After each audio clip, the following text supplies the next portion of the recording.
You're listening to Indications by the Conference Board. Welcome to the Conference Board's Indications podcast. Indications is a public podcast featuring our global roster of thought leaders. Topics range from economic growth and competitiveness to human capital, governance, sustainability, and beyond. Each episode is a serious conversation grounded in data and insights that will keep you ahead of the curve in a turbulent world. I am here with my colleague Lynn Franco, Senior Director of Economic Indicators and Surveys at the Conference Board. Welcome, Lynn. It's always great to speak with you. Great to be back, Dana. So, Lynn, let's discuss the most recent consumer confidence survey. So, consumer confidence in June fell for a second consecutive month, and we had downward revisions in prior months. What is going on here?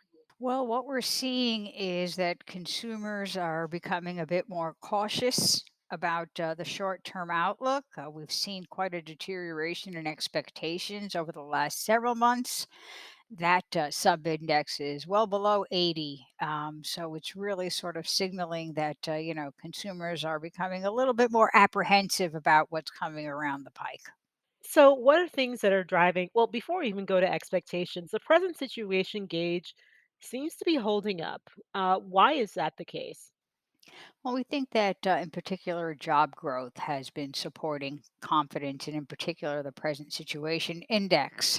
And that's unusual, or probably the silver lining in this report is that for the time being, at least, consumers are telling us that the economy is continuing to expand. So, that in and of itself, I think, is a little bit of good news. So the good news is that consumers are working, their wages are rising, some of them still have savings. They're still consuming less on goods, more on services. But when they're looking around the corner, they're saying that there's something wrong ahead, maybe even a recession. Why are they thinking this? Well, it's sort of the double I inflation, interest rate hikes. And in particular, inflation is what's a bit disconcerting to consumers. In particular, rising gas prices and food prices have them a bit spooked about what the future looks like. Our inflation expectations measure actually spiked to an all-time high. We've been sort of measuring inflation since the late 80s. So it's been sort of on an upward trend. And as we know and have said for the last couple of months, it's been relatively high. And we don't see that changing much. And in fact, we expect more interest rate hikes to be occurring. So I think that's going to probably, cool purchasing intentions for cars, home, and major appliances a bit more over the next coming months. Definitely, inflation's rising very aggressively for things that consumers need, food, energy, and shelter. And so it seems like the inflation expectations are definitely matching what they're seeing on the ground when they go to the grocery store, when they fill up at the tank, fill up their cars at the tank, and even when they're paying rent or looking to buy a new home. So you mentioned buying intentions. How have those metrics been behaving? Because I know we don't look at it from month to month, we kinda smooth it out, but even with the smoothing, what are the stories that are being told with respect to buying homes and appliances and cars and furniture and that sort of thing? Well, if we take a snapshot, let's take it to sort of interest rate sensitive purchases, autos, and homes. So back in January, we had about 11.5% of consumers saying they were intending to purchase an auto. That's down to about 10.4, not a substantial decline, but it's still on a downward trend.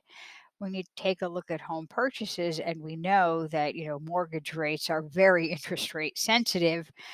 Back in January, 7% of consumers said they intended to purchase a home. That's down to 5.6 now. And obviously, if you're not purchasing a home, then you're not going to purchase all the major appliances that one needs in the home, whether it's a refrigerator or a washer or so forth.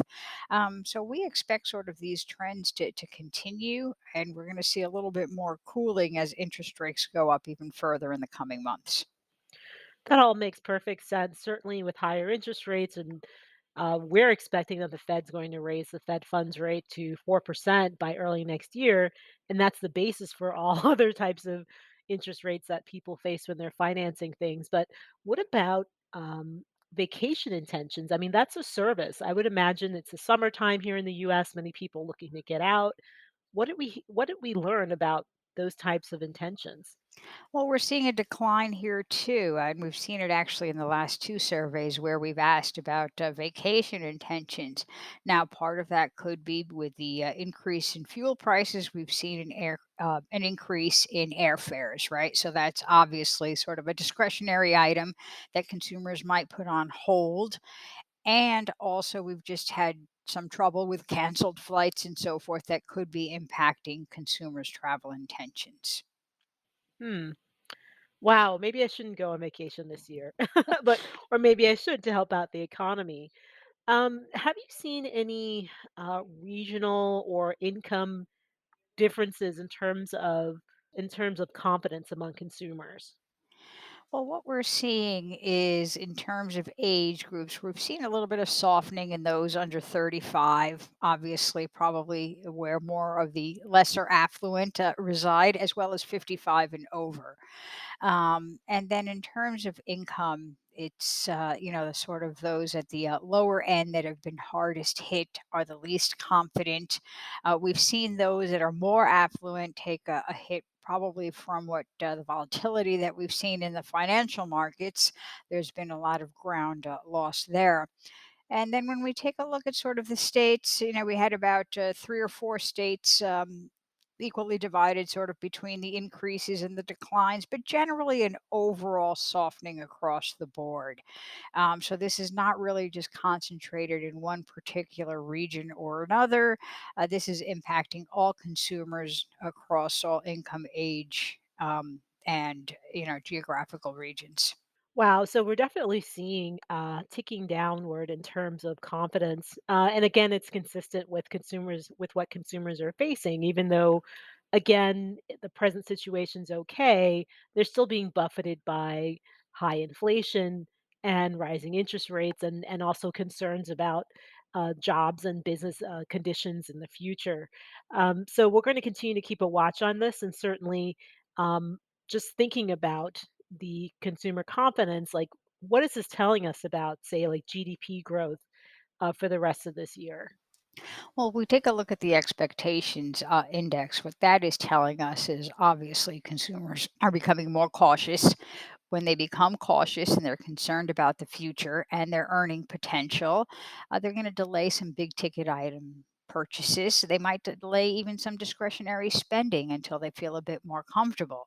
And this particular index as well, I mean, generally when it falls below 80 for a prolonged period of time, can be seen as a recession indicator. So I think the signal that we're getting here is that the risk of recession is rising. It will be very interesting to see what happens with the present situation over the next couple of months, because if that also then begins to move in the wrong direction, and by that I mean losing ground, then I think the recession signal could become a bit stronger. Sure, and actually, that recession signal is consistent with what many economists are forecasting, and even here at the conference board, we did change our forecast in recent days to show a very mild but brief recession in the U.S. over the course of the fourth quarter of this year and the first quarter of next year.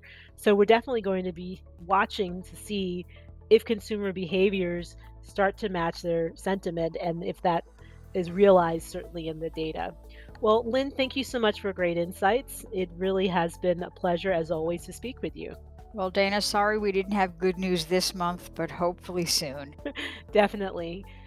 So, this has been Indications from the Conference Board. If you enjoyed this podcast, you may listen to additional The Conference Board offerings by going to your favorite podcast station and listening in.